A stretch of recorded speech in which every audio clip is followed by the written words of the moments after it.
Hey everyone, I'm Megyn Kelly. Welcome to the Megyn Kelly Show and happy Thursday. Big news on all fronts today. The Wall Street Journal now reporting that the DOJ considered and then rejected having a role in the Biden document search, deciding instead to just pawn it off on Biden's personal attorneys who don't have security clearances. What could go wrong? That's fine, right? I'm sure they did it for you. Just let you and your personal lawyer call through your allegedly top secret documents without any security clearance. And no problem if it goes south and you find the nuclear codes. It's not Biden again. It's his uncleared attorneys doing this search. Why? Why did they do that? Right? Did they do that for Trump? This, as CNN declares, the controversy is nothing more than classified spillage. Now it's been downgraded from a national security scare in the Trump case to classified spillage in the Biden case. Plus, big news out of New Mexico as the prosecutors there announcing actor Alec Baldwin is going to be charged with involuntary manslaughter in connection with the fatal shooting of this cinematographer on the set of the movie Rust in 2021. That's big. Joining me now, John Ashbrook, Michael Duncan, Josh Holmes, and the man known as Comfortably Smug. Together, they are the hosts of the Ruthless podcast. Good news, the folks behind the amazing Extreme Altitude Wines, the Bonner Private Wine Partnership Group, they're back with an amazing offer for all of you. It's winter, and these flavors go great with any hearty meal and meat that you may be going to have or serve. This is unlike any wine that you've ever tasted. Blackberry, leather smoke, little dark cherry in there. The wines are almost impossible to get on your own. The producers, deep in the Andes Mountains, make limited quantities. Today, I have an amazing offer for you. If you visit bonnerprivatewines.com/MKS, you will not only get wine for over 50% off plus free shipping, you will also get a bonus bottle of small batch limited production wine from their exclusive wine cellar. That's 4 bottles for the price of 3. It's a deal that's hard to turn down if you were a wine lover like I am. They have cut out the middleman, so you won't pay a big markup. Just visit Bonner Private Wines, BONNER, privatewines.com/MKS to claim your bonus bottle and become a part of America's most unique wine club.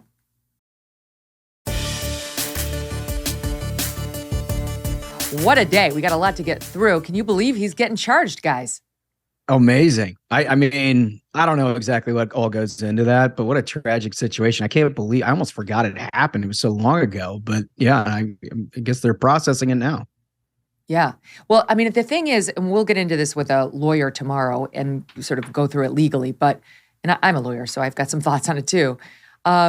There's a couple things going on here. We'll see how it plays out. My initial instinct is there's not a high likelihood of success on the criminal charge. I really don't think there is. I'm not a huge fan of Alec Baldwin's, but just as a lawyer, I don't see this playing all that well with the jury. However, I could be wrong. I do think, however, that people will celebrate this to some extent because A, he's loathed by people on the right, as he's been such a pit bull against all of them, especially Trump. And B, he's been so, to steal a term, smug about this whole thing since it happened, right? With all his multi-interviews. And I'll give you just as a reminder, this comment he made to George Stephanopoulos about how he really feels no guilt at all for shooting this woman, Helena Hutchins. Yes, it was an accident, but he did it. He pulled the trigger, though he denied it. But he really feels no guilt. Listen. Your emotions are so clearly so right there on the surface. You felt shock. You felt anger. You felt sadness. Do you feel guilt? No. I feel that there is, I feel that someone is responsible for what happened, and I can't say who that is, but I know it's not me. Mm-hmm. How big of him? What a line. The guy's a professional actor. It's a little bit difficult to believe him in a serious interview setting. Yeah. Well, you guys, in addition to this job, you actually advise politicians on how to handle things, how to convince people of A or B or C. This, I would imagine, would not have been your advice. No responsibility whatsoever. It seems to be a common theme with him. This isn't his first run-in, right? I mean, this guy's getting in trouble, it seems like, once a year. This one, obviously, much higher level of gravity than most. But like, if he thought criminal charges were a possibility, again, I'm not a lawyer, but why go do a bunch of interviews, right? I got to imagine that anything he said at this point is admissible. Keep your mouth shut. And I was on News Nation with my pal Dan Abrams last night talking about this a bit.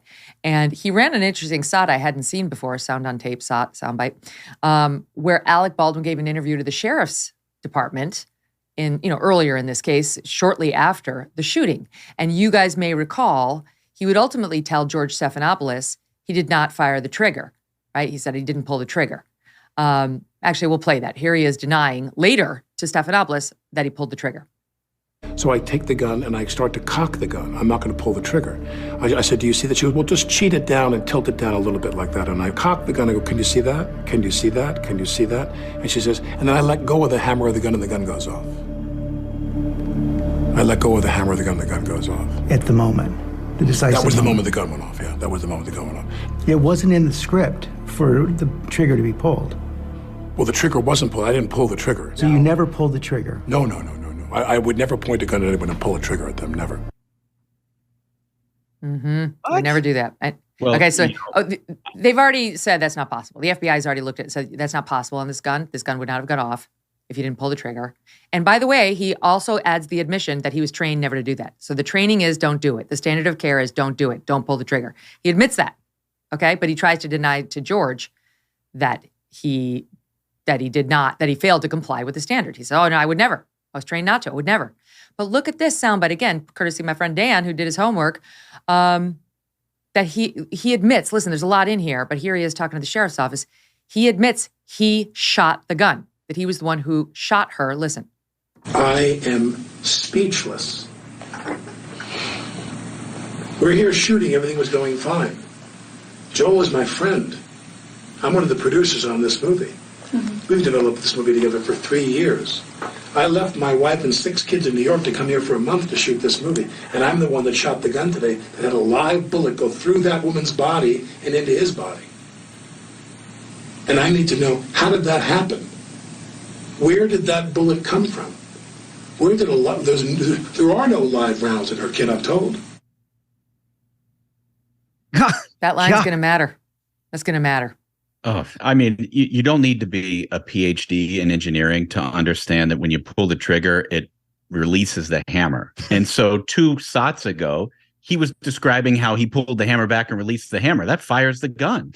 What in the world is he trying to say? I know that George Stephanopoulos is probably going to be helpful to him, given his history as a Democrat and Alec his Baldwin's deep knowledge of firearms, I'm sure. Yeah, exactly. He did his homework, clearly. Certainly wants to take them away from all of us. But the point of the matter, I mean, he literally just said, I pulled the hammer back and I let it go. That shoots the gun.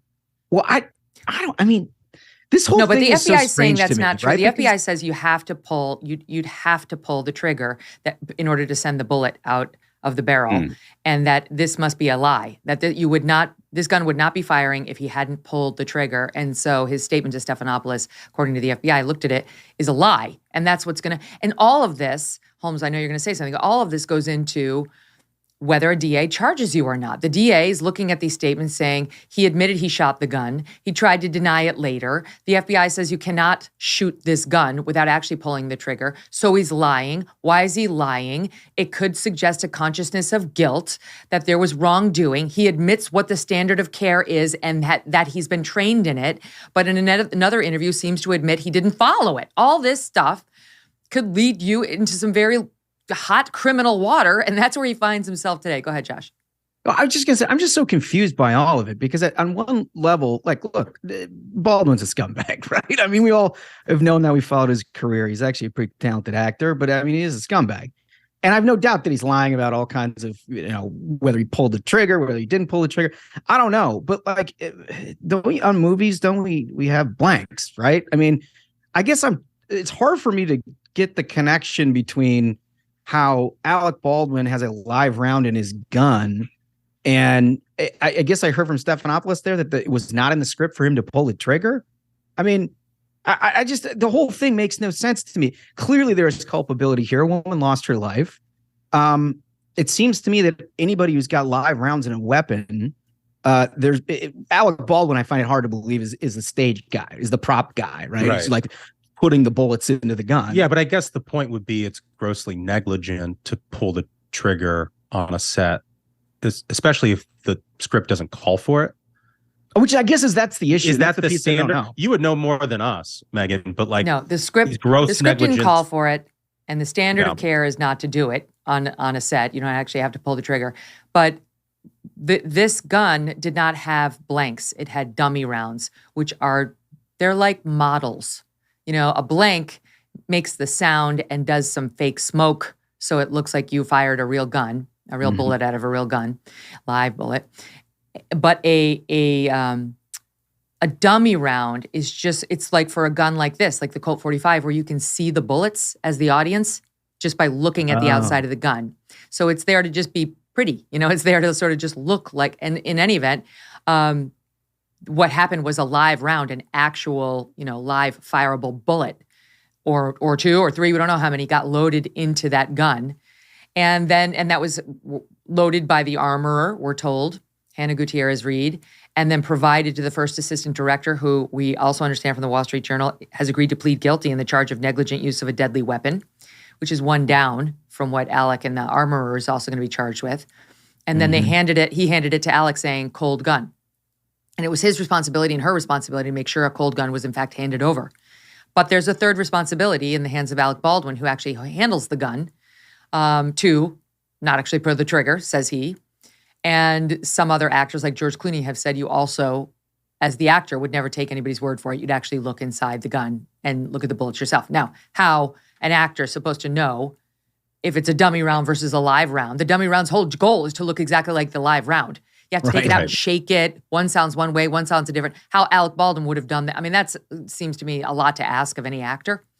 But in any event, if he pulled the trigger, he's gone below the standard of care. So he's going to get charged. The armorer is going to get charged. Involuntary.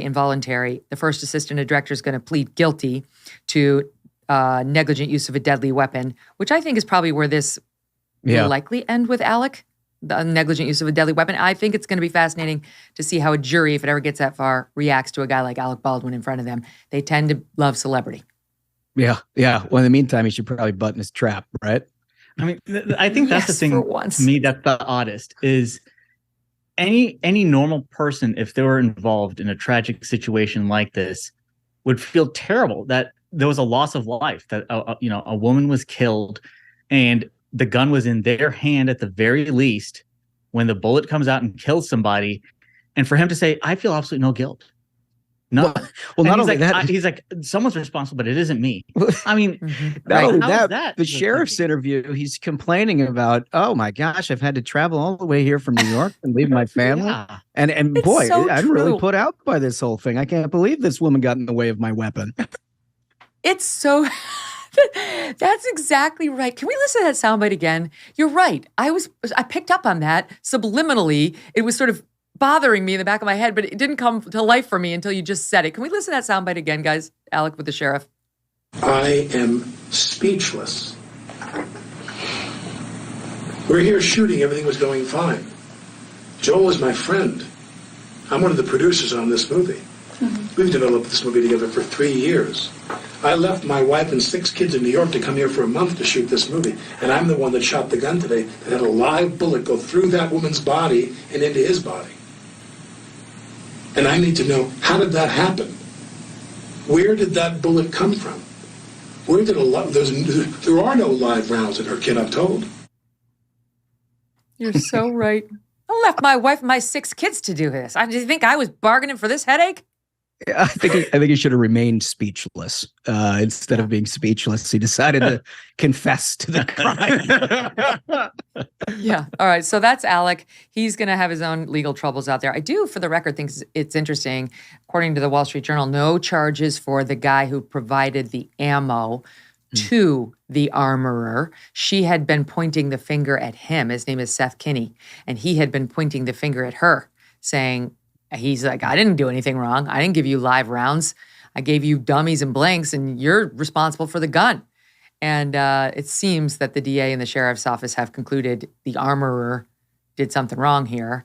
And so did Alec, and so did the first assistant director. In any event, we'll continue to watch it. The weirdest part of all this, the widower of the woman who was shot and killed, Helena Hutchins, has settled his civil suit against Alec and the production of Rust.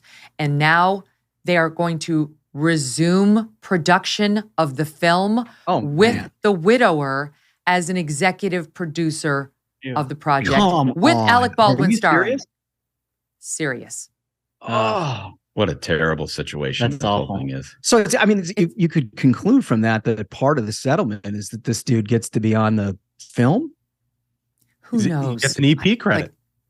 I'm sorry. what? It's just the whole thing is so distasteful to me. Like, Gross. who would want to continue the movie with Alec Baldwin? What are they going to reenact that same scene?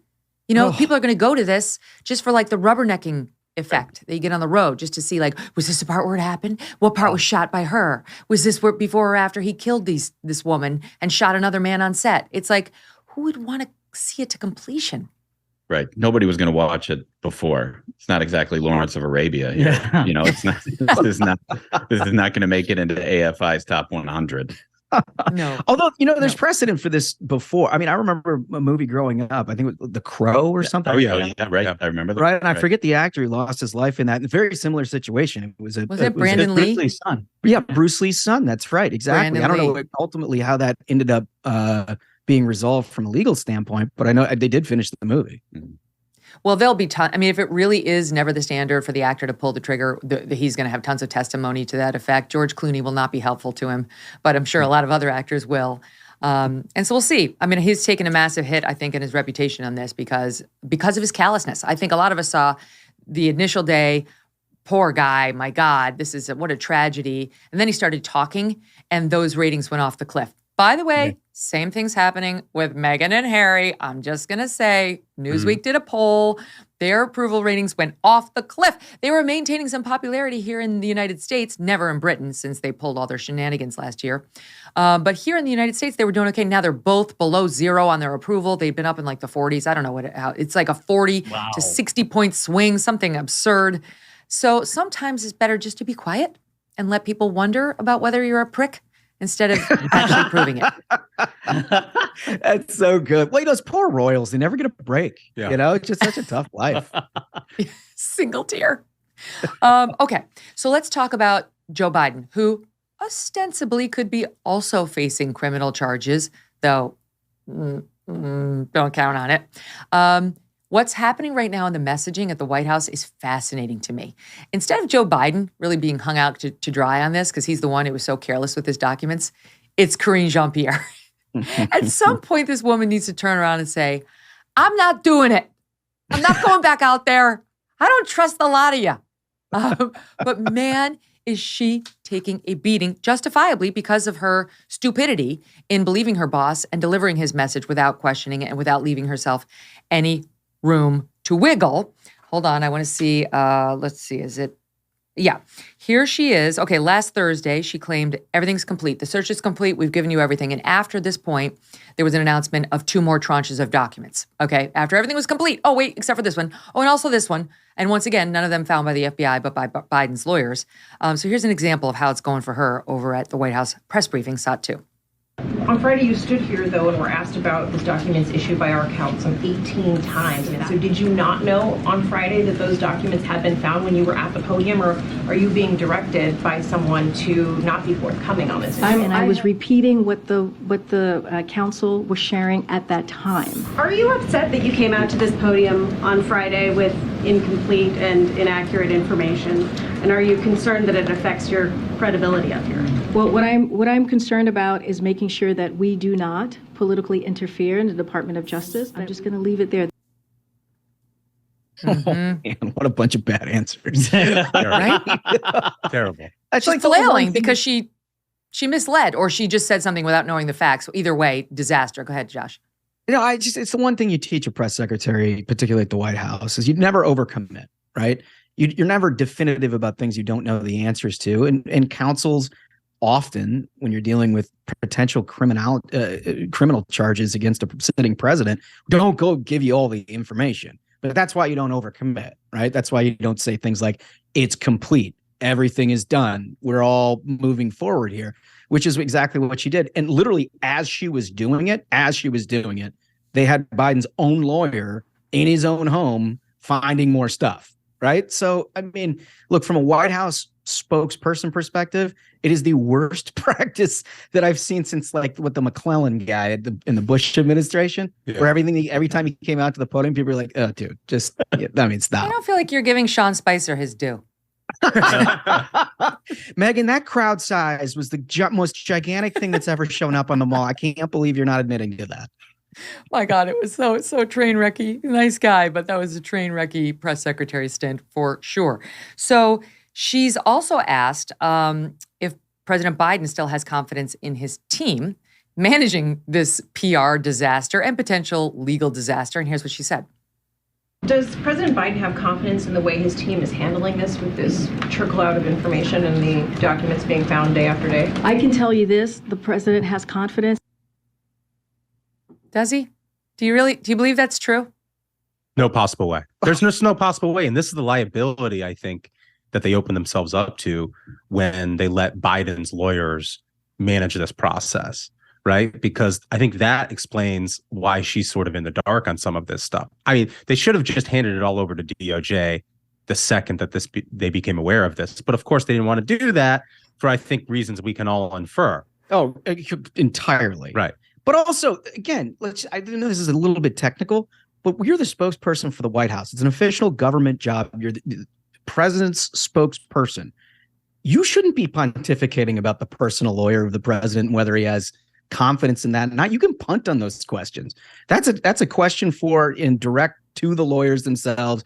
Let me speak to the official action that we're doing at the White House. She doesn't know the basics. Right. I mean, the basics. And I understand she's taken a rash, but she's earned it. I mean, you do not get out over your skis on that.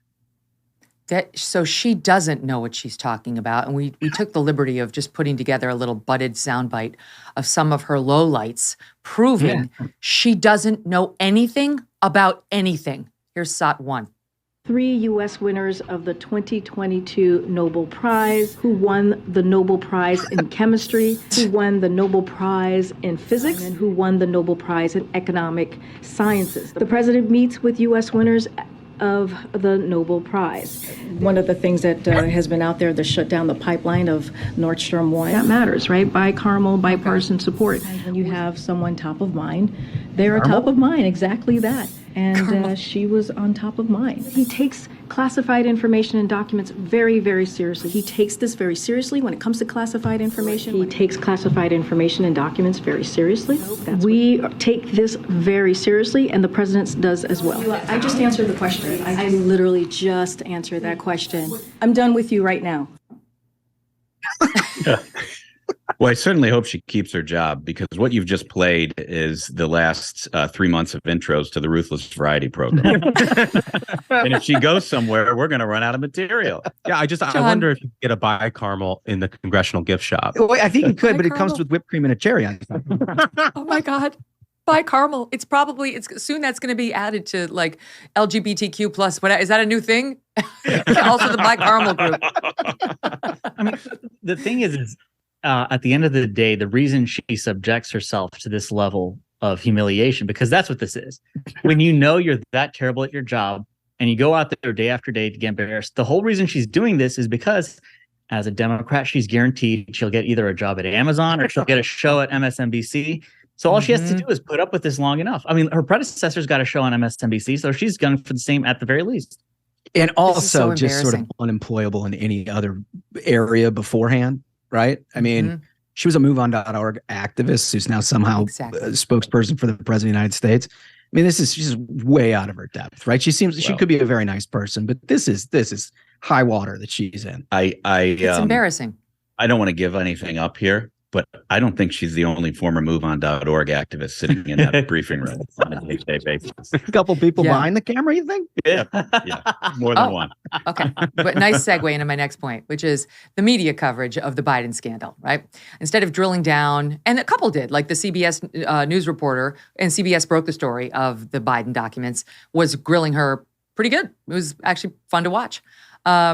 But most of the press is starting to run cover for him and downplay having classified documents after months of telling us how bad it was when it was Trump. And let's go back let's do a little memory lane on how CNN reported on the Trump Mar-a-Lago documents and that FBI staged photo where the FBI put all of his documents splayed out to do a little picture art. Okay, here's a little sample of how CNN sounded then.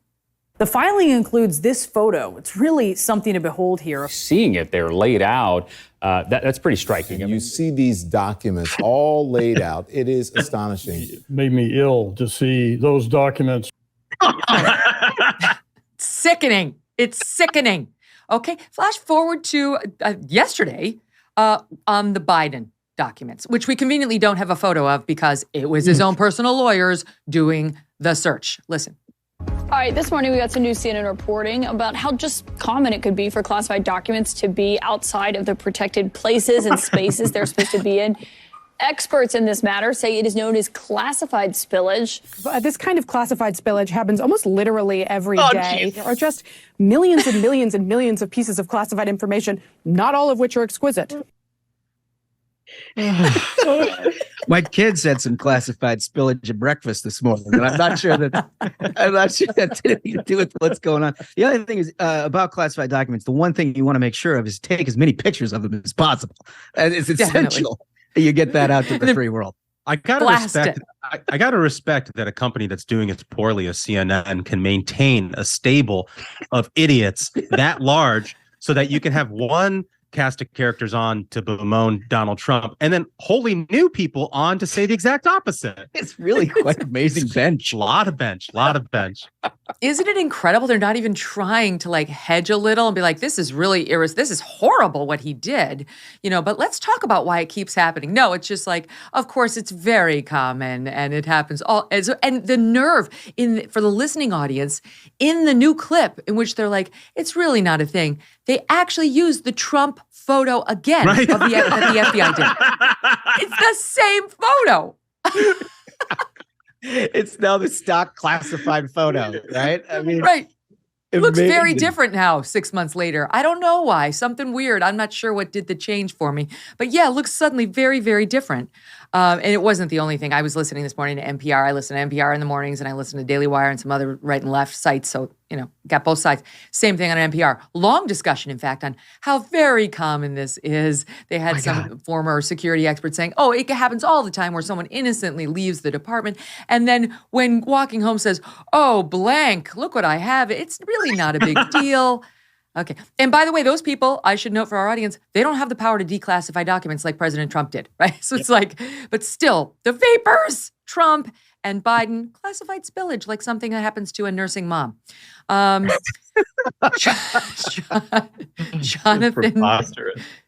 Jonathan Turley, respected lawyer and professor at George Washington University, is making the point about Biden's personal attorneys and the justification now that we're seeing from the DOJ in having rejected the opportunity to monitor the search, right? Biden's lawyers found the first tranche, November 2nd, contacted the National Archives, who contacted Justice. Justice was given the opportunity to come and do the remaining search or supervise the remaining search, understanding there might be other documents out there, and they decided against it, per the Wall Street Journal, to avoid complicating later stages of the investigation. What? What does that mean? Why couldn't they both supervise the search or do the search and continue investigating how these documents got there to begin with? It's like a police officer knocking on your door and be like, all right, I'll give you a 10 count to clean up the crime scene. Yes. I mean, I think that what's very apparent is what they didn't want to complicate is the midterm elections for Joe Biden. It's the fact that they knew about this ahead of an election, and yet again, the American public, voters, before they can get to the booth, are having information hidden from them. 2 years before, it was Hunter Biden. This time, it's Joe Biden himself with classified documents all over the place in the garage next to his Corvette. And I think the time frame of that is very key. Number one, of course, that it happened, it was discovered before an election. But number two, these documents had been in Biden's house since he was left as vice president. So 6 years. 6 years. He's sitting on classified documents, right?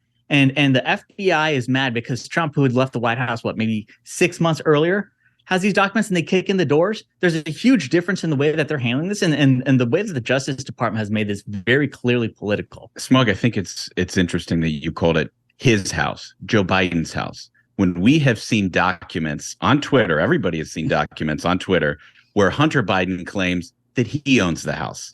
That Hunter, we just saw pictures yesterday. Hunter Biden driving in the Corvette, the famous Corvette with the documents sitting next to him. So there are a lot of questions here that have been unanswered, and spillage is an unsatisfactory explanation. Well, but they said, in fairness, they said that they're trying not to complicate the later stage of the investigation, which, as we all know, comes in December of 2024, and nothing to see here. Wait, can I tell you? So Turley, to the point you just made. So Duncan, you just made the point on the door. This is what Turley says. He says, this is akin to saying, I could have used my keys to enter the home, but that would have meant I could not later force the residents to open the door, right? Like, what are you saying? There's a very easy way to handle this. Go down there, supervise the search. If anything is found, you take it. But he is still ultimately accountable for how it got there to begin with. There's no reason. More from Turley. There's no plausible reason why, given the chance, the DOJ would not want to conduct the national security search itself. It opted instead to allow uncleared attorneys to search for additional classified material under a type of look, but please don't read edict. He says, as somebody who's worked with classified evidence at the top secret level since the Reagan administration, this decision is breathtaking.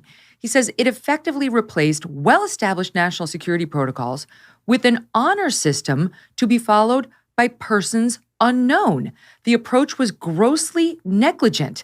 They rolled the dice and they lost because they did find additional documents that the personal lawyers never should have seen. It was first his actual personal lawyers, and then it was lawyers within the White House counsel's office who he hired to run cover for him on the coming Republican House and whatever investigations they would run. And in case you have any doubts about this guy's feelings about whether he's an objective person, this special counsel lawyer, he's already come out and said the Republicans are playing politics. They're shamelessly hypocritical, and gone on to attack the Republicans time and time again. They have no credibility. Why are they politicizing this issue? So this is not his honest broker. It's his personal lawyer by another name. Yeah. Well, I think you put your finger on it there. I mean, you saw, I think it was in the Post or the Times yesterday, where there was some conjecture back and forth about this very topic and why DOJ didn't get involved from the very beginning. And there was some statement inferring that they didn't want to complicate things for this guy, the guy who's running the special counsel, which tells me everything I needed to know about why Merrick Garland appointed the special counsel in the first place, right? I mean, they're like, no. This guy's got it. We don't need to look for anything. This guy's got it. And by the way, Congress, you don't need to investigate this either because it could complicate that guy's investigation. Does anybody think that dude is going to present any damning evidence against the president of the United States at any point? It's already been handled. I mean, that's the other thing. If you had a DOJ lawyer, an FBI guy in there doing the sifting, you could put him on the stand. You could put him under oath. You could put him in front of a grand jury. You could ask him questions. But the reason people like Joe Biden use lawyers is the same reason why Hillary Clinton used lawyers to do all of her dirty work. They're trying to stop us from getting any info by later citing the attorney-client privilege or work product privilege, that there's a reason, there's a special relationship. I'm not allowed to, and then every actual admission will be a fight. This has all been set up, and you avoid photographs and so on, right? And there's the other problem too, which is now they're saying, well, we can't tell you who may have had access to these documents over the years because there's no visitor's log. And Andy McCarthy's pointing out, okay, so you're telling me, God forbid somebody posed a security threat to Joe Biden, somebody attempted to hurt him. You don't think the Secret Service would be able to go back and tell us everybody who had visited the Wilmington house since, he was vice president forward? Sure. Oh, what a great point. What a great point. No, I mean, there's a willful neglect here. That's been very clear since the beginning of the story. And by the way, I don't even think the story is even close to over at this point. I mean, we're finding new documents every day. They're in garages. They're in the pen centers that are funded by the Chinese. We're nowhere near the end of this. And I mean, I don't know. The funny thing is the explanation at the beginning, that the spillage thing, that may have worked with the American people if they hadn't spent the previous 120 days convincing the American people that any document that leaves secure facilities is the worst thing in the history of the world, and Donald Trump ought to be locked up for it. But having done that, now it's a pretty complicated situation for themselves. Yeah. By the way, we did cut the NPR soundbite. Listen to this. Turns out it's not unusual for outgoing government officials to find classified documents laying around. So a classified document at the CIA can be kept in the same filing cabinet for years. But at the White House, it has to be packed up and moved when an administration changes. And so this could make it vulnerable to some sort of mishandling. I've known several people who have retired, and after they retire, they're going through their box, and it's like, whoa, how did that get in here? Oh my God. Well, what you do, you call two Marines in a truck, and they come, they show up, they should put everything in the back, and lo and behold, who could be blamed? Yeah. It's funny. I don't feel like this was the messaging after Mar-a-Lago, guys. I'll go back and check, but I listen to that podcast every day. I think it sounded different. You may have. It's, I think, what you see here is a pattern we see with the media on a host of topics. The first one that comes to mind is COVID, right? It's like they spend all of this time trying to convince us of one thing and demonize us or demonize Republicans or demonize Trump.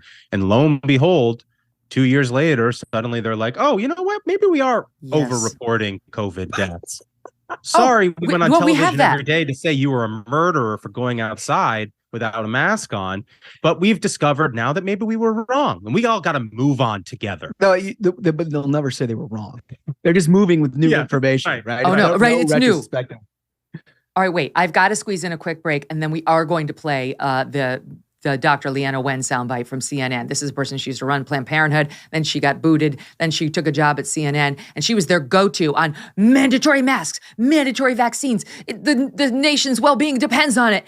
And then I think she got sick of seeing her own kids in masks. That's my own supposition. And her message changed, and now she's bringing truth to CNN. Finally, she will be the standard bearer for truth. That's up next. Don't go away. Ruthless stays with us. I am starting this new year just the way I finished it, and that is with one great night's sleep after another, thanks to my Cozy Earth bedding.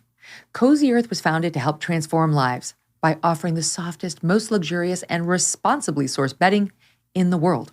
And with over 5,000 five-star reviews on their website, they are clearly doing exactly that.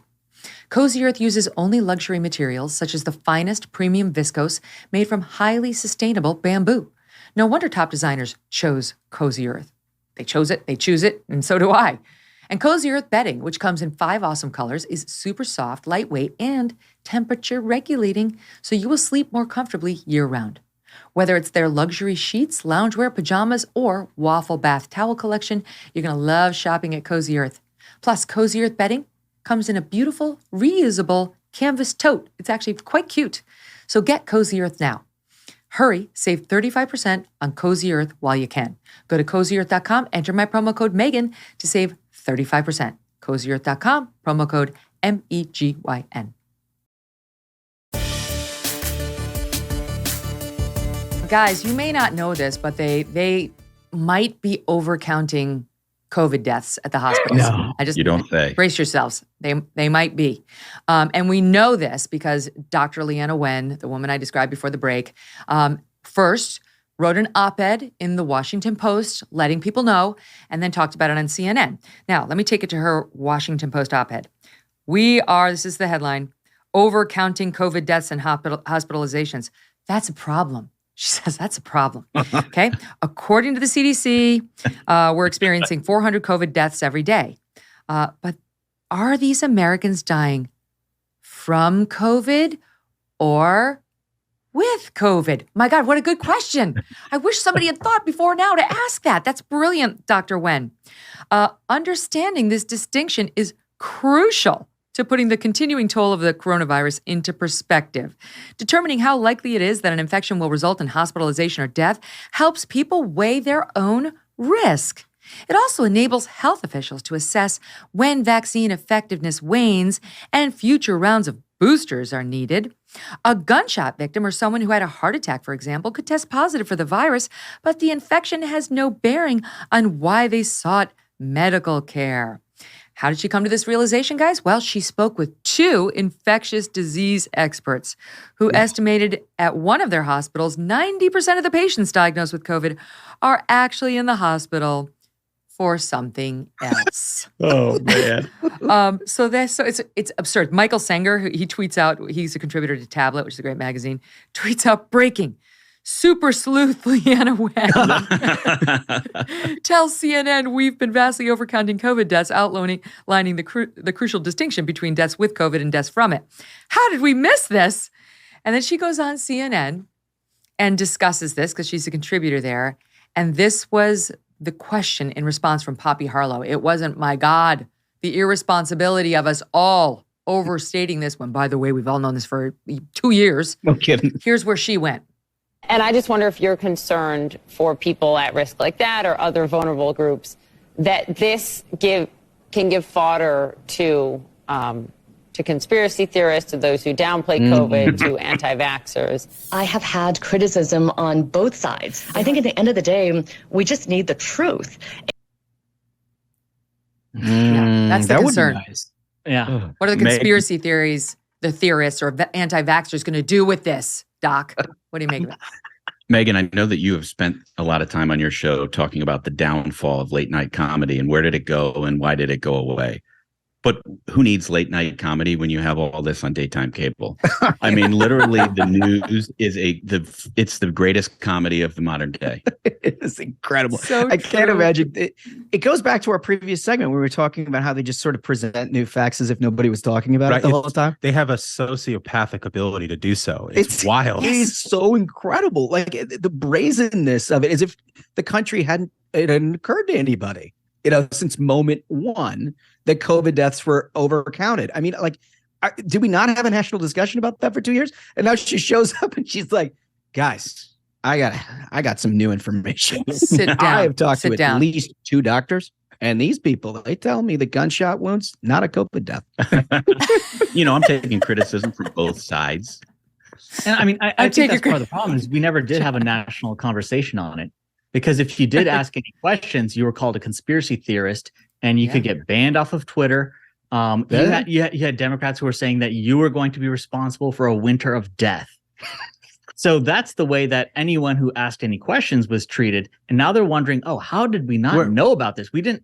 Maybe if you allow open discussions, you can come to rational conclusions. And it's a wild idea. And that's the most fascinating part at the end of that clip, right? Is this going to give fodder to conspiracy theorists who are right all along? Obviously.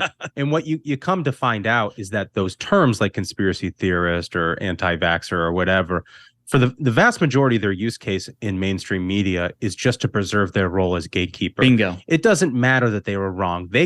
When they're ready to tell you the truth, that's when you get to accept it. Well, and if you ever doubt that, they will deplatform you. They will call you a conspiracy theorist. Well, wait until these guys get a load of the fact that you can still get COVID after you get vaccinated. They're really going to be surprised by that. That's going to be a shocking conspiracy. We've heard of this new thing, guys. Yeah, called natural immunity. Can you believe this? Nobody told us about this. It turns out if you wear 3 masks and you get the shot, it's still possible. It's really unbelievable. It's really disgusting. And these same people who are trying to force the vaccines on everybody because, you're going to die if you don't take it. Oh, wait, maybe not. Maybe you just got shot by a gun. They're now in court right now, the Biden administration, trying to make us wear masks again on airplanes. Remember how that went away? There was a judge in Florida who said this is not constitutional. He didn't have the powers to do this. And the Biden administration appealed it, that ruling to this.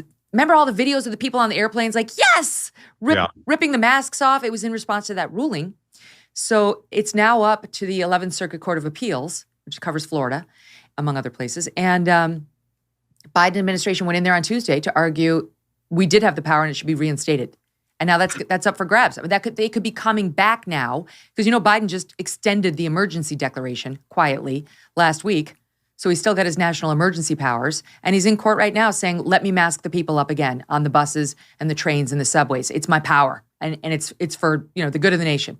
It says something, though, about the silos of information that these people live in, right? I mean, the idea that you can go to court and try to now overturn it to get everybody to wear masks again is crazy enough on its face. But the idea that even if they won that court decision, that anybody's going to listen to it in this country is madness, right? I mean, just like, I don't know, talk to your neighbor. Ask if they're interested in putting a 5-year-old in a mask again. Yeah, They're going to tell you to F off pretty fast. Right. Talk to some parent who's gone through this winter where RSV cases are like 7x what they were in 2019 as a result of us masking kids for 2 years. You destroyed any sort of herd immunity that we had for these other viruses. I mean, it has been a tough winter for parents with small kids. As one of them, I know it's just been horrible. And the idea I would ever put kids back into a mask is insane. You know, CNN now is putting her up as like newsflash, breaking news. They're overstating the COVID deaths. And, you know, it's possible that it's not quite as deadly as we all led you to believe, right, for years, right? Because she doesn't put it like that, because that would require some accountability. But this is, I'll take you again down memory lane, back to CNN, September 2021, where people were raising these questions on the right. We're being fed these astronomical numbers of COVID deaths. Are they reliable? We've been asking on the right and independent media for 2 years now, of COVID or with COVID, because it matters, and complaining that we weren't getting those distinctions from hospitals and doctors releasing the numbers, and that the rest of the media wasn't demanding said distinctions, because the failure to distinguish was changing our lives, our children's lives, in very meaningful and profound ways. And in response to those of us in the media, like you guys, like this show, like many other shows, asking those questions, but none in the mainstream, here was Don Lemon, September 2021. Yes. The people who are not getting vaccines, who are believing the lies on the internet instead of science, it's time to start shaming them. What else? Or leave them behind. Oh, it's a nice touch to have Cuomo in there too. Right? Yeah. I miss seeing You're that welcome. on Glory Thursday. days. It was the best of the best. I mean, It's true. Oh, I heard you guys were playing a clip from the World Economic Forum and you saw the potato. You called it the potato. There was a sighting. I miss him, you know, the Brian whole cast Stelter. and crew. Yeah. Miss him. I think what's really funny is, you know, when we started talking about this on Ruthless, you know, 2 years ago, you went on Spotify and suddenly they were putting a COVID banner on all of our episodes so that people wouldn't be misinformed, you know, about what was happening with COVID. Still in this there. country. You know, because people like Don Lemon would go on national television and complain about people who are spreading misinformation. Turns out we were all right. So, like, where's our compensation for that? Right, you know, right. where do we go to get made whole on revenue lost or whatever? Or reputation. Well, I understand that the Reputational task loss. forces out in San Francisco are very generous with the public's money. Maybe you could go to them. Go to San Francisco Reparations Committee.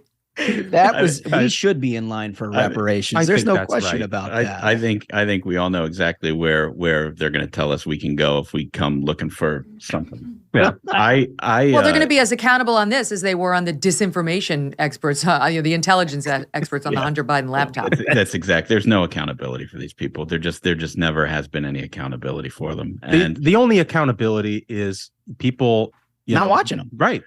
well, this People and vote they're by not. not turn on the TV. This gets to a question that actually occurred to me. What is the profile of a person who is out there in the CNN audience, which we all know is shrinking?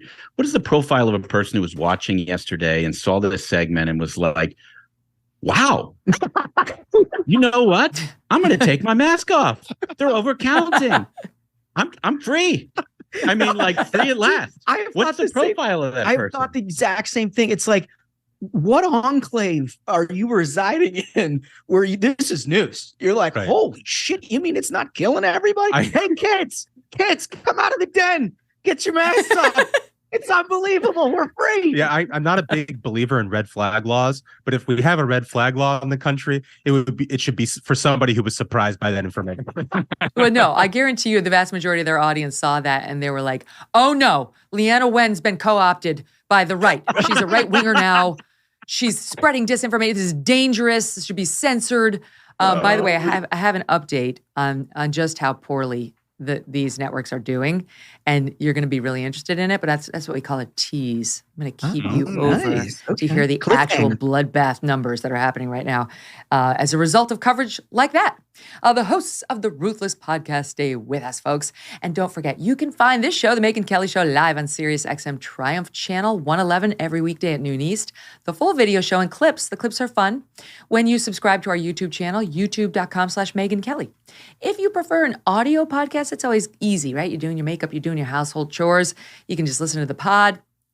Go on over to any place you get your podcast for free, Apple, Spotify, Pandora, Stitcher, and there you'll find our full archives as well with 475 shows. Don't forget, while I have your attention, to sign up for our American News Minute. That's all our week's news in 1 minute or less. All the national headlines plus the fun stuff you may have missed on the show with those clips. Go to MegynKelly.com, okay? Megyn Kelly, MEGYNKELLY.com. Sign up now. You get it tomorrow. And there's some fun things in there, including not so great things about Miss Strudwick. Stand by. After a busy holiday season, now is the time to make time for you. Whether you want to refresh your fitness routine or just enjoy some relaxation, a Michael Phelps signature swim spa by Master Spas can be something you enjoy now and for the seasons to come.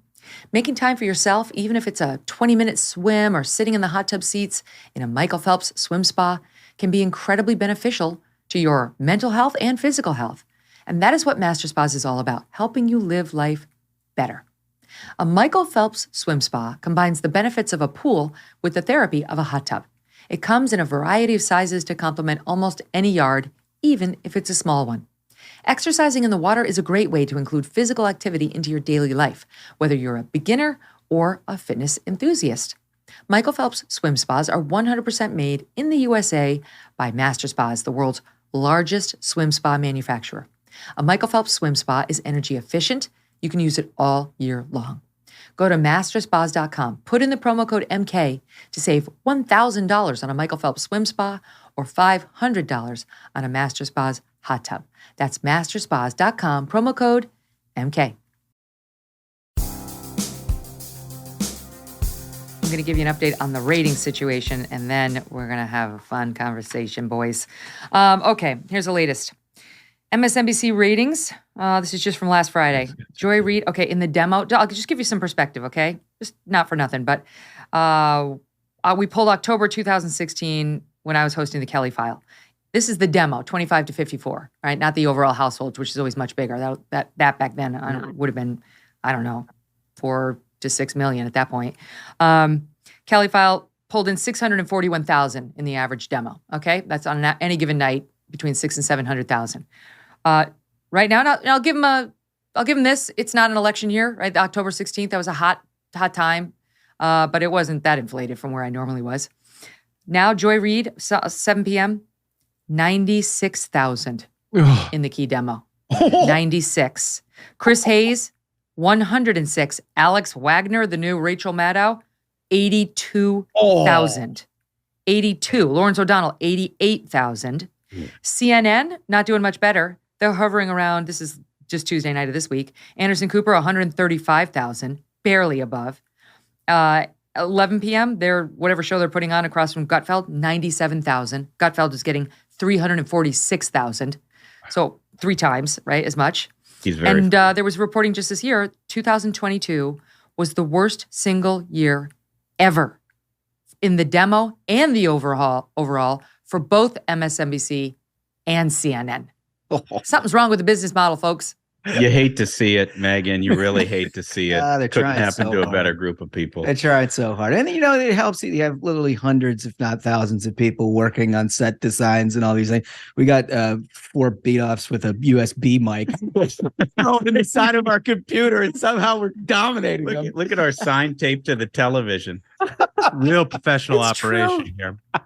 Think about like Steven Crowder, right? He's come on the program. He's hilarious. He's got like almost 7 million followers on YouTube.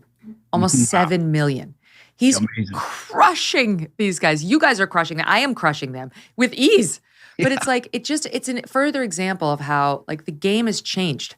The game is over here. It's in our lane, in independent media, in digital media. These old dinosaurs are dead and they don't even know it. Yeah, that's such a good point. I mean, look, just media consumption in general is changing all the time. You know, I mean, you're an expert at this. But what's so fascinating is the new innovation has sort of come with this reduced credibility and a commitment to the bit by these guys, right? So not only is it not objective and it just sort of tailors towards your ideology, but it's also just wrong, right?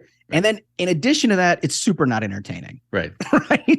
Where it's like you're just a bunch of scolds sitting around. Right. And when you're thinking about it from an audience perspective, other than the ideologues out there, the average person who tunes into the news, they want information. They want to know that it's honest. They want to know that it's accurate because they don't have a very, very big period of time that they can watch and consume. So they just want to get some information and be able to tell their friends. And you cannot get that from CNN. You can't get it from NPR. We just heard that over and over and over again just on this show on one subject. Yeah. I mean, what I think ended up happening, especially at CNN, is when President Trump took office, they essentially mortgaged their future on betting that we can just create an audience whose entire personality is being mad at Trump. That they're being mad at the fact that President Trump is in the White House. So they rode this kind of like sugar high during the Trump years. They all were getting their book deals. They all were trying to make themselves look like they're journalists who are the guardians of truth in America, standing against tyranny and absolutism. And now President Trump's not in the White House. And they have no idea what to do. Because if the only reason you're a deranged individual watching this channel is because I want to see what President Trump did today and get angry, you don't have that anymore. Right. You're just renting them for a couple of years. Exactly. They don't actually care about you or your host or what you're providing them. And so CNN gave up they had built up during the first Persian Gulf War, their entire reputation of, okay, you're going to see Wolf Blitzer with Scud missiles flying over his head, that this is hard-hitting journalism. That's all gone. They mortgaged all of that. They gave it all away for this short-term sugar high of just being deranged about President Trump. And now 80,000 people watching. That's unbelievable. I saw a statistic where Tucker Carlson's rerun at 1 a.m. is crushing any of the ratings on those other channels. It always had. It always did. It was always the same for O'Reilly, for me, for Greta, for Hannity. Our reruns always crushed everybody. It got to the point where we never even looked at MSNBC or CNN. We only looked at each other as competition because everybody else was boring. It was like nobody was even close. And Fox is still doing fine, but these their business model on these people who have gone hardcore partisan, anti-Trump, anti-Republicans, we hate you, we loathe you. If you watch Fox News, you don't walk away saying they hate me if I'm a Democrat. You don't. There's so many Democrats watch Fox News, and honestly, we'll watch programs like yours and mine too, because they know we don't hate them. You know, we hate what some on the far left are doing to our country, and we'll stand up against it. But the whole business model is not it doesn't revolve around ruination over an entire group of, half the country, right? That's not how it is. But that's what MSNBC and CNN did. And I said that they're dead dinosaur. You know what they're more like? They're more like the car. They are like the deer that gets hit by the car and it runs for another 50 yards before it knows it's dead. Talk about ruthless. In their last 50 yards. Oh my God, that's amazing. Like cutting the head off the chicken and watching it run around a little bit. Yeah, no, it kind of feels right. I mean, I've talked to a bunch of friends in sort of journalism, corporate journalism, while this was happening, right? And you noticed that their social media following during the Trump years went from, sort of a higher educated, higher minded, like people who read the Washington Post, New York Times, generally, 10 years ago, to entirely left-wing activists, to the point where, like, if you ever tweeted something that they retweeted, your timeline was just filled with psychopaths, right? So you could watch it happen in real time, and you realize that they were just narrowing the sliver of their appeal to one segment of the population that at some point, when the candy was gone, it was gone. It was all over. I mean, they knew what was happening at the time, but they still just could not get out of the need to try to maximize that moment. Yeah, it's sort of their dead cat bounce, right? Like that's what the Trump administration was for these people. Because I think the writing's been on the wall about media ecosystem fracturing to things like podcasts and streaming and all of this for a very long time. Yeah. This was the one thing that prolonged, I think, their demise. But I think it wasn't just the partisanship. Obviously, this kind of goes hand in hand, but it's also the trust factor. And I think COVID has revealed that now, because these folks, as they're sort of seeing their numbers go down, have looked to things like, alternative media like Ruthless or Megyn Kelly and been like, well, you just can't trust those people. Yeah, we need a rating system for media, and we need to impose on these social media platforms, and a change to their algorithm that prioritizes trusted content like ours. Yeah, that's where's their argument for that now? It's nowhere. Right. They never, as they cash their checks from Pfizer.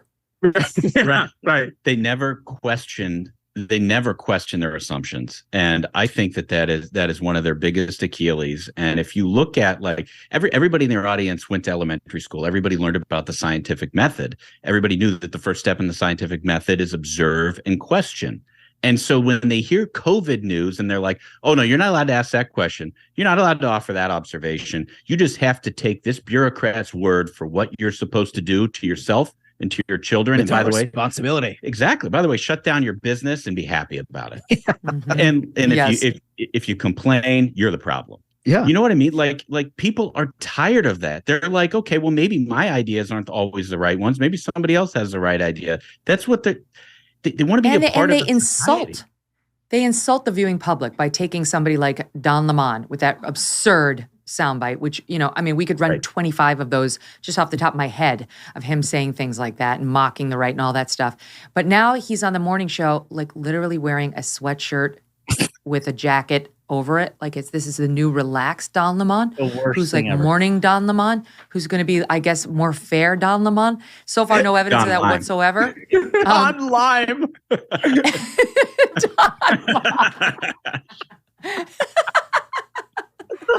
That's pretty good. I like that. And they think we're not going to remember. Dad joke. Yeah. It's not a dad joke. It's probably why I like it so much. They think we're not going to remember. Okay, let's move on because I have a couple of stories I need to get to with you. Stormy Daniels, back in the news, boys. Yes, she is.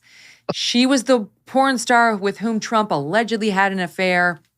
Michael Cohen went to jail, you may remember, over the payments he made to Stormy Daniels of $130,000 to keep her quiet in advance of Trump's presidential contest in 2016. And he wound up pleading guilty and said, okay, fine, I did it. I paid her off to keep her quiet. She was represented by Avenatti and Michael Cohen at the time when he first got into hot water for this illegal campaign contribution, which ultimately he agreed it was. He was represented by this guy, David Schwartz, okay? And initially, Michael Cohen's position was, as it had been for so many years, Donald Trump did nothing wrong. It was all me. It was all me. I was his fixer. I was his Ray Donovan. Donald Trump didn't know anything about it. And then ultimately, he changed his tune. You remember like the sad Michael Cohen who's been kicked out of the Trump orbit, who now was like, it was all Trump. It was all Trump. So Michael Cohen went to jail.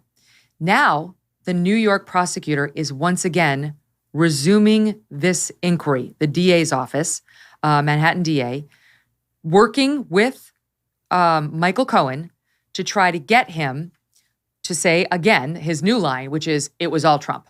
It wasn't me. Trump knew all about it, because they're trying to get Trump on this. Trump's got 7 different investigations going into him.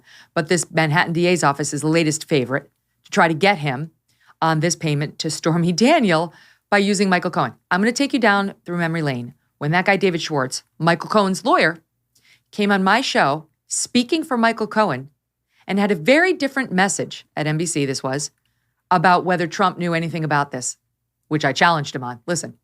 And you are claiming that Michael Cohen, the president's lawyer and fixer, the Ray Donovan character, never, ever told Donald Trump about it. Never told him. And Michael Cohen dispensed $130,000 of his own money and never sought reimbursement from Donald Trump? 100%. So the way... No one believes that, David. Yeah, well, a lot...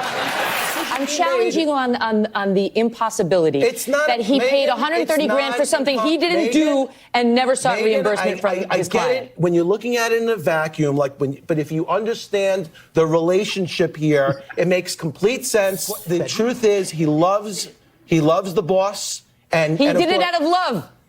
He did it. Everybody should want an employee like this, who would be so loyal to your boss, so loyal to your boss that you will protect that person. You know what? They're laughing at you. It's easy. It's easy. It's easy. Brutal. Great Just a segment. Master stroke, Megyn. One of the hallmarks of the entire Trump years, whether it was through Trump himself or everybody sort of is horribly bad attorneys. I mean, like even Cohen himself. But what? Like you can't turn around without seeing another clown come on and misrepresent. I mean, that was the funniest damn thing I've seen in a long time. That guy, he actually believed that you would buy that bullshit story. You know, I hesitate to repeat this. But a very good friend of mine is one of his attorneys. And he told me that MAGA actually stands for making attorneys get attorneys. That's exactly what this is. Cohen, that's Cohen's lawyer. Cohen's a lawyer. This is his lawyer. And now Cohen is trying to convince, or at least working with the Manhattan DA to try to put this around Trump's neck as the real person behind the illegal campaign contribution, to which this would count as to Stormy Daniels. It's going to be interesting. They're not going to let him go. They are going to have to let him go on the classified documents, but maybe they'll get him on Stormy. We'll see. All right, turning the page, literally, to the Philadelphia Flyers. Now, I was today years old when I found out that there are Canadian teams in the NHL. I'm like, why are all these Canadian broadcasters bitching about the NHL? Stay in your lane. Shut up. Shows that I know nothing. I love that so much. Sports. That's a good question. Megyn, you will never believe this. There's actually soccer in this country, too. It's totally blows through my mind, too. I had no idea. I'm like, shut up, Canadians. But it turns out they have a right to complain because they're in the NHL, too. So it shows that I know. Philadelphia Flyers are amidst in a controversy now because their defenseman, Ivan Provorov, who is of Russian origins, he came from Russia to the United States as a teenager. He signed a 6-year, $40 million deal in 2019 with the Philadelphia Flyers. Good for him. And the Flyers now, I guess, are going woke. I don't know. NHL, wokeness has come to the NHL, which, okay. And they decided that on Tuesday's game, during the pregame skate, only, I guess, they were supposed to wear a Pride-themed warm-up jersey. Pride, because, you know, they've got to, like, stand up for gay rights and trans rights before the hockey game gets started. I guess this is going to change hearts and minds across America. Very important. And this guy said, I'm not doing it. He said respectfully, he said, I'm of Russian Orthodox faith, and I respect everyone's choices, but my choice is to stay true to myself and my religion, and that's all I'm going to say. Well, I mean, there's some calls for him to be fired. One guy was saying he should be shipped back to Russia and forced to fight against the Ukrainians. And then you have this NHL guy. Network. Right? So warm and fuzzy. This crew. Now, where's the guy? I'm looking at my very lengthy soundbite list for the guy who had his meltdown, the Canadian guy, Debbie. Your people. Canadian Debbie knows. She knows them all. What is it? Stop 15. I can't keep them all. Okay. Canadian breakfast television. This is breakfast television. Imagine getting this dose to you over your morning tea. Sid Cicero, who, for whatever it's worth, is straight, but woke, is very, very upset over this. Watch. The theme from the National Hockey League is hockey is for everyone, okay? The theme is not hockey is for everyone, ... unless you don't believe in gay rights, then do whatever you want. Could change with the NHL. I think you find the Flyers $1 million for this. I'm not kidding. The National Hockey League need to attack this and figure this out. Because what I heard last night was offensive. If anyone in Canada or in the States on a military appreciation night wouldn't wear a jersey pregame, do you have any idea the uproar that would have happened on that? Do you have any idea the backlash? And one last point. Nothing scares me more than any human being who says, I'm not doing this because of my religious beliefs. The National Hockey League today needs to find that organization $1 million and reevaluate how they support gay rights. Because that is insulting. That is the #1 trending topic in Canada. That is insulting what happened in Philadelphia. Oh my God. I wonder if it's the #1 trending topic in Canada because everybody shares his point of view. My guess is, what are you talking about? About. Could be. I mean, that's a lot of the reaction was, this is what it's like to be Canadian now. Like they get lectured on wokeness at every turn and outrage when, you know, the guy's got to be fined $1 million for his religious beliefs. Okay, here's another sampling for you. TSN, which is, what is it again? It's the Hockey Network? I don't know. It's the TSN, the Sports Network. The Sports Network has a commentator on hockey named Gord Miller, who tweeted out, Ivan Provorov had the right to refuse to participate in Pride Night in Philadelphia. The Flyers should have responded by not allowing him to play in the game. Freedom of expression doesn't give you freedom from the consequences of your words or actions. Hello, McFly. If you penalize the speech, that undermines free speech. What a dumbass. Honestly, yeah, sure. I'm sure every NFL hockey player will be sure to assert their religious objections in the future if they have to be fined $1 million or if they're not allowed to play in the games. That's not how free speech works. And how about that dumb guy that we just played from morning television trying to compare the service of veterans to flying a flag in support of ambiguous gay rights? I don't even know what I'm supporting. There's so many letters in there. Am I supporting the LGP? Am I supporting the T? Because there's issues with the T that you don't have with the L and B and G that doesn't get me upset. Like, how does this guy even know? Who even knows what we're supporting? I don't blame him for not wanting to wear the jersey. Yeah, the great irony is I guarantee you that guy and probably everybody that's commented on this had a strong opinion about Colin Kaepernick's ability to kneel and wanted all NFL football players to show deference to that point of view by together in mass kneeling, right? I mean, it's political statements, right? What the left has done to every institution in this country that's worth anything is to try to enforce a point of view through this kind of thing, right? I mean, people went to go see a hockey game. I doubt very much that they wanted everybody's political views as a part of that. But that's what has happened to sports, as it did with entertainment, right? You can't get an Oscar unless you have some left-wing sort of narrative in your movie. They did it, and they're doing it with corporations. We've talked a lot on your show about how corporations have been a part of this. But this is the kind of thing that they're mainstreaming through sports now. To tell a fan, if you don't believe exactly what we believe, you should be ostracized, you should be shunned, and the person who stood up for that should be fined $1 million, probably sent back to Russia to fight Ukraine. Right, because his argument can be flipped on its head so easily. If hockey is for everyone, does that mean it's for Orthodox Christians? Or is it not for Orthodox Christians? Right. So are they going to have a crucifix night and make everyone wear a crucifix? And someone, a Jewish player can't. Is the Muslim player going to chug a beer because it's 5-cent beer night? What if this had been a Muslim player objecting? It's just absurd. It's absurd on its face. What do you think, Duncan? If this had been a Muslim player, Stephen L. Miller online was asking this question. If this had been a Muslim player saying, I'm not going to support that, you think the backlash would have been anywhere near this loud?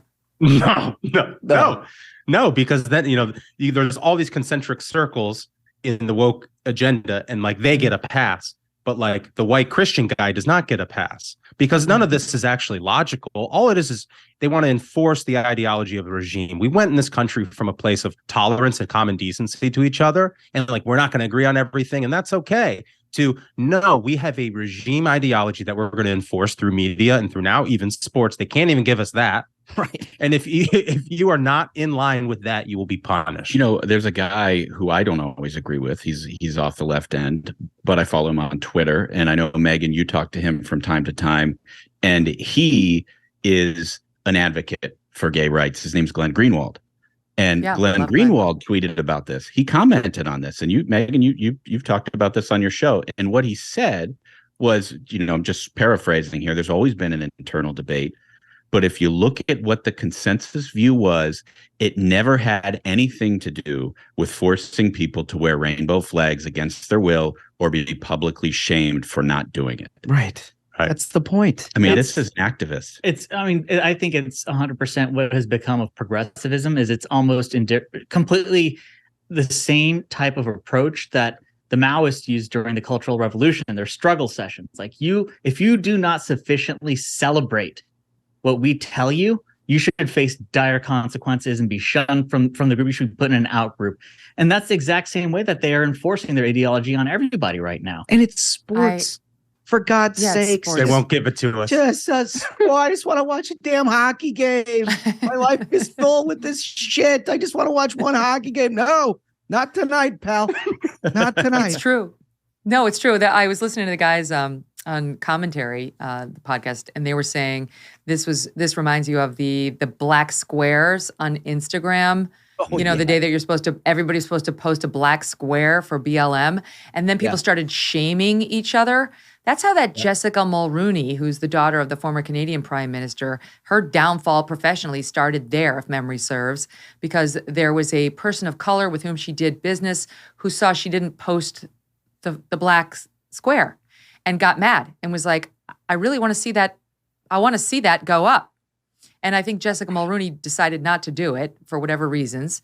And I mean, who the hell did it? Like only the most woke of the woke was posting that stuff. And then there was a cat fight. And then this woman's like, and you did all this other shit to me and I'm a person of color. And Jessica Mulroney was canceled from GMA and ABC and all these other deals. But it started with the black. So the thing is, you have to post the black square.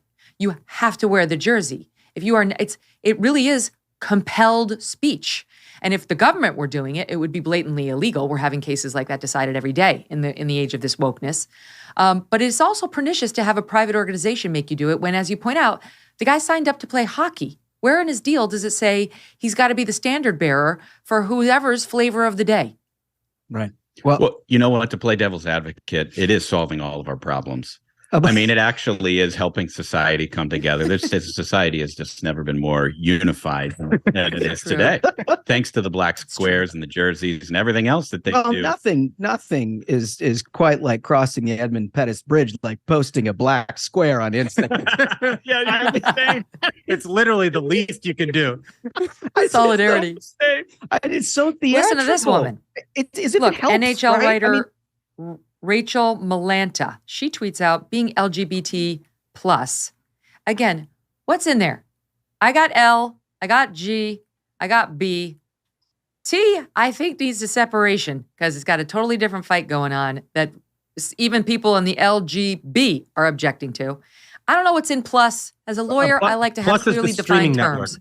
Yeah. Okay, right, it's a stream. Right, who am I supporting in plus? What is that? Okay, it's not a choice, she says. By the way, okay, it's not. Are you sure? Because the messaging on the T is very different. Being ignorant, obnoxious, and homophobic is a choice. Ivan Provorov wasn't wearing the uniform tonight, and the Flyers should not have let him play. Stop letting bigots hide behind their cherry-picked religion. Do better. Do better. Don't let him hide. He's a bigot because he won't don, because that's what his church, doesn't support the fact that a girl can become a boy or a boy can become a girl. That's Christianity. Yeah, hello. That's, sorry. So we're all bigots. If you share that basic belief that you can't change your gender, bigot. You shouldn't be allowed to play your chosen, his 40 million contract, gone. I mean, who's cherry picking the religion? Is it the guy who's Russian Orthodox, or is it the lady who's just a deranged white liberal lady who's mad on the internet? Right.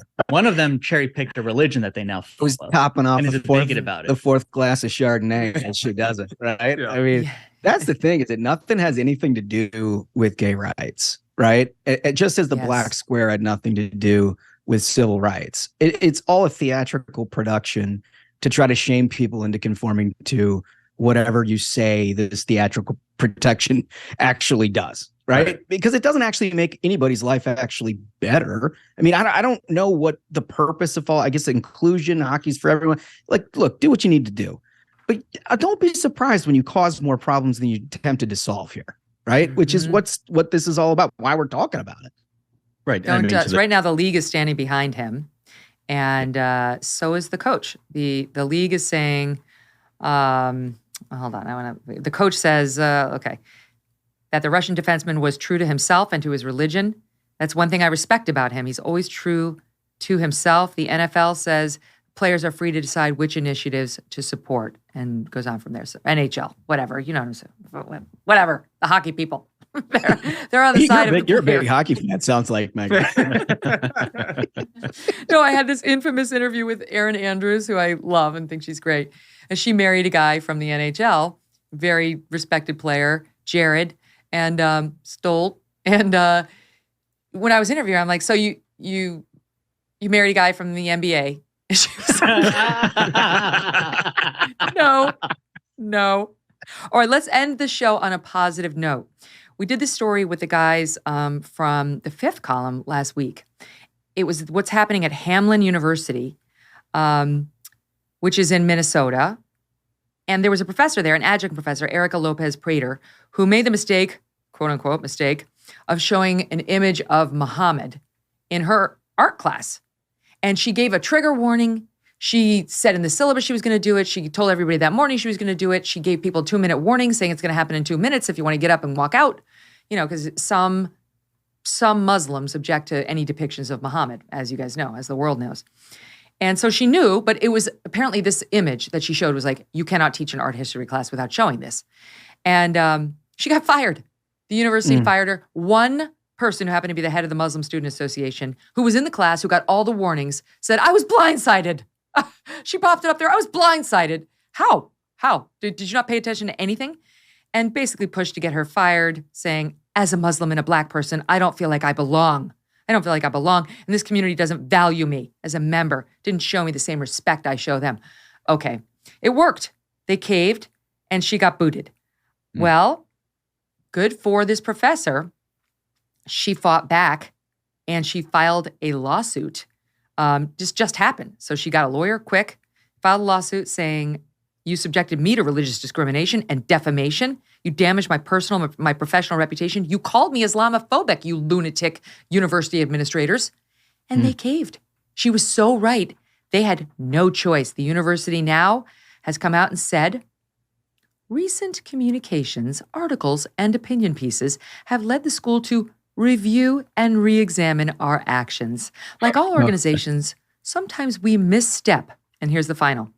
In the interest of hearing from and supporting our Muslim students, language was used that does not reflect our sentiments on academic freedom, because they had said academic freedom is outweighed by our deference to these Muslim students who are complaining. And they say it doesn't reflect our actual sentiments on academic freedom. Based on all that we have learned, we've determined that our usage of the term Islamophobic was therefore flawed. It was flawed. So this is waving the white flag. Don't go to this university, people. Do not go to Hamlin University. But I do think it's a testament to the power of the law and fighting back against these wokesters when they overstep by taking your job or demonizing you unfairly with a really well-skilled lawyer. What do you think? Yeah, totally. And don't be afraid, right? I mean, don't be afraid to push back on something that's so clearly wrong.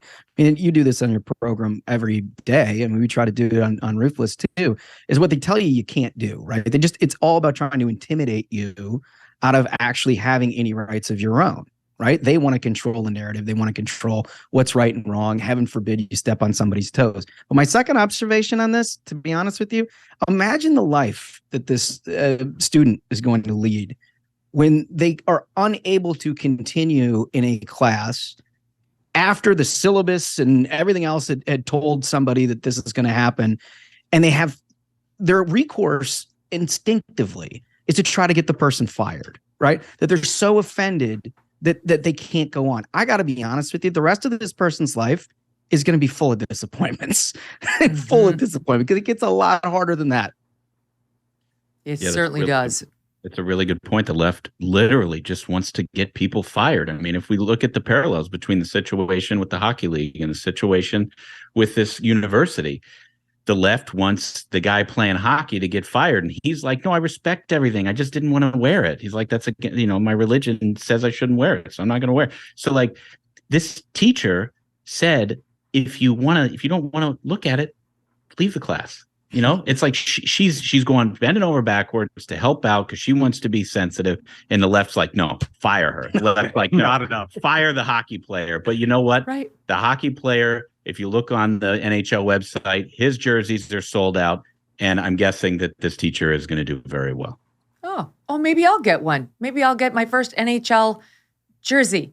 You really should. You really should. And your season tickets will be in the mail. No question about it. Can I tell you guys, our friends took us to a hockey game the other week. They're kids. And we were watching. I happened to be standing next to the mom who was in charge of the music. Like whenever there's a timeout or there's a break, she has to play the music, and it's always like AC/DC or something rough. And it was great stuff. And I was like, God, that's a lot of pressure. I got to watch the game every second. And I was joking with her, like, wouldn't it be great if you just mixed it up and instead of AC/DC, you played like Xanadu. All the fans stop and collectively look towards the box. And then and what they see is all these like wine moms up there like Xanadu, and the players down on the ice are like, what the hell is happening? A girl can dream. Guys, always a pleasure. Everyone needs to go and download the Ruthless podcast because you can get this goodness not every day, but a lot of days of your life, and you should. Thanks for being here. Thank you, Megyn. Thank you so much. It was a blast.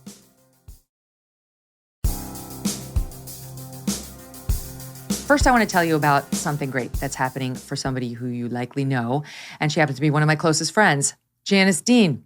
JD has a new book out, and it's called I Am the Storm. Get it? Because she's a meteorologist. She reports on the storm. But this book is about people who actually are storms in a good way, not Stormy Daniels, other kinds of storms. The full title is I Am the Storm, Inspiring Stories of People Who Fight Against Overwhelming Odds. These are David and Goliath stories, full of stories about real people who go through difficult times and stand up for what they believe in. That, of course, includes Janice Dean and her own experience. As you know, she may know, in 2020, she lost both of her in-laws, poor Sean, losing both of his parents due to COVID. They were in New York nursing homes. And of course, the policies of Governor Andrew Cuomo led to the deaths of between 12 and 15,000 people who were stuck in those nursing homes. And they weren't allowed to test for COVID. The people were stuffed together. It had been highlighted for him that this is going to lead to massive death and disease. And he didn't listen. The fight that Janice led next, against one of the most powerful families in America, led to her becoming a household name. And she's talked about it on this show. But it's not just Janice. There are tons of inspirational stories in the book, which I know you'll love, including this one she talked about on Fox and Friends yesterday morning.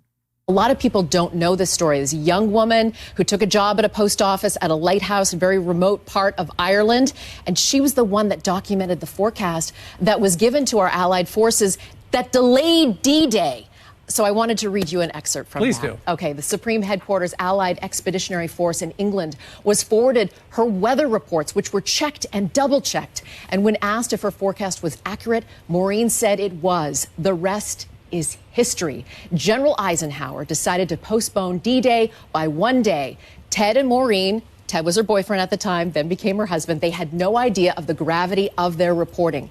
If it weren't for their accurate prediction, Allied forces would have gone ahead on the 5th, and the invasion would have been a disaster. We lost 12,000 lives. Right. It would have been 75,000 lives had they gone in. Love that. Gave me the chills. Tons of great stories in this book, which you will love. The book, again, is called I Am the Storm, Inspiring Stories of People Who Fight Against Overwhelming Odds. If you're looking for a little inspo in your life, you've got a battle you want to fight, check it out and support JD. Okay, we're going to get to the MK Mailbag, as well as your calls. The number's 833-446-3496. And let's start with this. You guys may have been listening to that Dr. Leonard Sachs interview yesterday. And at the end of it, he was amazing, by the way. I got so much nice feedback from friends and listeners who'd been really moved by some of the things he was saying. He was talking about raising kids and gender and how it's a real thing. It's innate in so many ways that we don't even know. And about just good parenting and how we've drifted from it as an American society, how we outsource parenting to the tablets and the iPhones, and we don't spend good time with our kids. You know, we may spend time like where we think we're doing something, taking them to an activity, but we don't talk to them. We put on headphones. We don't weigh in, talking about the importance of the family dinner at night. And at the end of the show, one of our listeners called in named Amy and said, what do I do?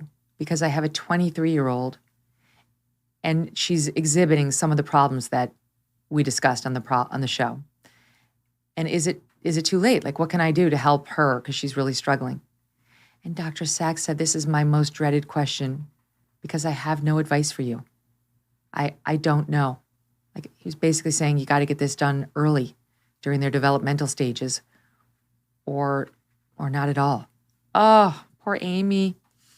And, you know, we don't have the answers. I don't know what to tell Amy either. But we said we're going to follow up, which we will. And in the meantime, we got a ton of mail from our beautiful listeners and viewers. And this one came out from Megyn, Megan, who is a licensed counselor.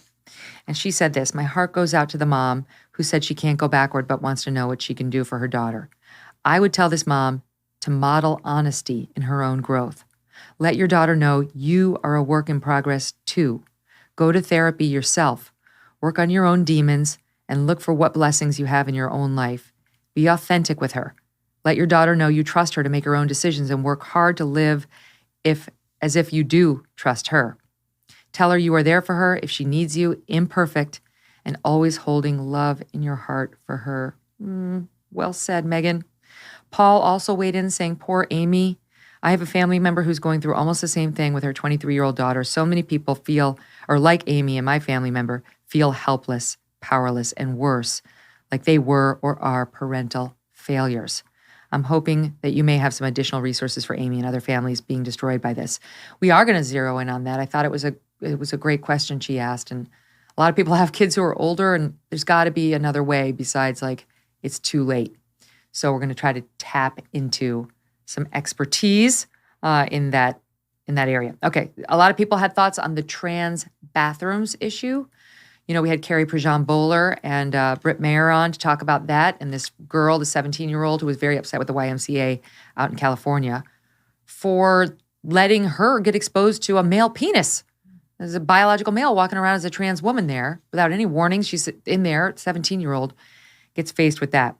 Lisa writes in, I told my husband about this story. He said if the person is not fully committed to their gender choice, i.e. they still have a penis, they should be required to use the facilities for their biological gender. I think he's absolutely correct, Lisa says. Danny writes in, can we just say that if you go into the women's locker room with a penis, then you're not transitioned. You're a cross-dresser. It's not the same. Make a third locker room. Robert writes in, as a father of 3 boys and 3 girls, ages 12, 10, 8, 6, 4, and 3, you're busy, Robert.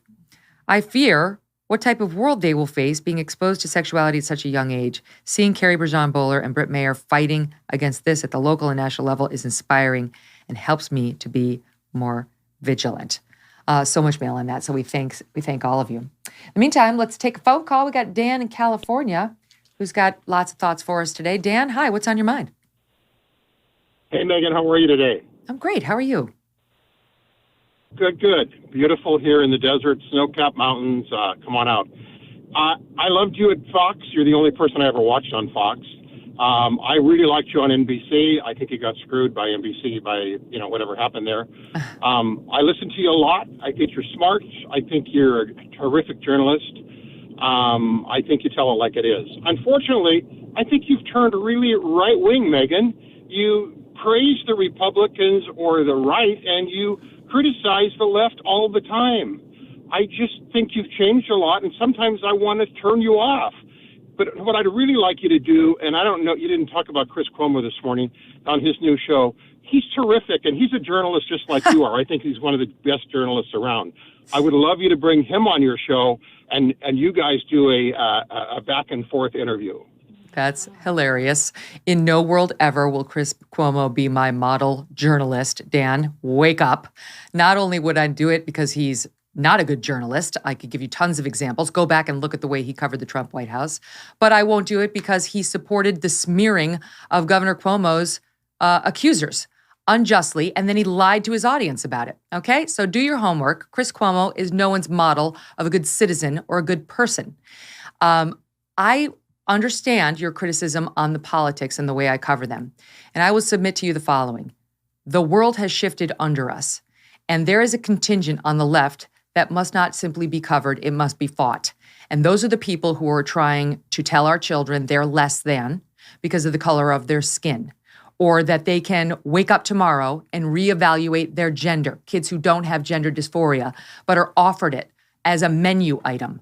I won't cover them objectively. I'm here to fight them. And I've been very open about it, given my own personal experiences in this lane. I've given President Trump a very hard time, check the record, and I've given President Biden a very hard time. The record supports that too. I am here to hold those in power accountable, and I would put my record of challenging both sides up against that of any journalist in America today. So if you choose to tune off, understanding that's where I am and where I stand, go for it. I understand. I get it. There's lots of choices. Good on you. If that's the kind of journalism and coverage you're in the mood for, tune on in, as millions of people are. Okay, let's go back to the mailbag. And also taking everybody else's calls at 1-833-446-3496. Okay, let's talk about the MLK statue, which was all over the news this week. They tried to honor Dr. King by showing an embrace with Coretta Scott King, but they only showed the arms, and in my view, it looked like hands holding a giant penis.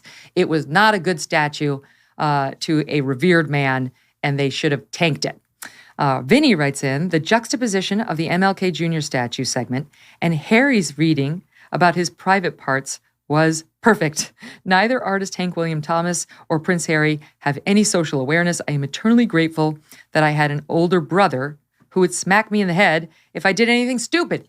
Exactly. I feel like if Prince William had had the chance to read that little Todger segment, he would have been there to tell Harry, get a grip. And he would have said the same thing to the man who made that statue. Release your grip. It would have been more like that. Do something else. You've chosen wrong. By the way, I guess some people give me a hard time in the media for saying it looks like a penis. Like somehow that I shouldn't have said that. That's what it looks like. Why should I say that? That's what it looks like to pretty much anybody who has eyes. And I'm sad because it could have been lovely, but it wasn't. And it wasn't just yours truly. It was also family members of Coretta Scott King who spoke out against that ridiculous offense of a statement. Okay, let's see. Robert in Illinois is calling in, and he's got some thoughts. Robert, what's on your mind? Hey, Megyn. Hey. How are you? Good. How are you? Good. Longtime fan. I love listening to you on Fox News. Then I kind of lost you with the Trump stuff, but I'm past that. I'm listening to you on SXM radio now, which I love your show. It's been awesome. Fantastic. Great knowledge. I mean, your guests are amazing. But what happened yesterday with Dr. Sachs? So I've got two kids, two boys, 19 and 22. And I come from a background of immigrants, Italian American. And the big thing that we had at our house was sitting down for dinner every night. And I took that and did that with my kids and a lot of other things. And they love that. They love sitting down for dinner. Yes. And it's been fantastic. It's huge. It seems like a simple thing. And I realize everybody's got different schedules, but he was making a good point, Dr. Sachs. Cancel it. You got this one doing this one and that one. Find a different system. Prioritize the dinner. And he was saying, like, it's exponentially helpful. The more dinners you can do, like the benefits to the family and the kids go up exponentially with each one you can get in. So, if they're overscheduled, maybe dial it back a little and remember to put those deposits in while you still can. Robert, thank you. Glad to hear you were doing it. Let's go to Sarah out in California. Hey, Sarah, what's on your mind? Hi, Megyn. Huge fan. Thank you so much for taking my call. You bet. I wanted advice because I don't know how to talk to my friends about politics because it seems like it's their way or the highway here in the lovely state of California. And it's really hard for me to, I feel like I'm living a double life. Yes, I understand that. But I would say if you're on the right, to be friends with a woke lefty or a political lefty, right? Because you could be not woke and a lefty who's just very political. Just don't go there. That's what I do with my friends. We just don't talk politics. One of my dear friends in the Midwest is a committed Democrat. She's not woke, but she is a committed Democrat. We just don't talk about this stuff. It doesn't end well. We have so many things that we have in common that we love to discuss. And we've maintained our friendship for, 25 years now by just not, talk to your righty friends about it or your more forgiving lefty friends who can maintain their sense of humor. But if she's not one of them or somebody who you're trying to maintain the relationship with is not one of them, just go someplace else if they're important to you. You don't have to talk politics with everybody. It can't often be done with ease. So, and keep listening to the show, and we'll try to provide more tips, Sarah from California, because it can't be easy. Thanks for joining us, and much more to get to tomorrow, including on Alec Baldwin.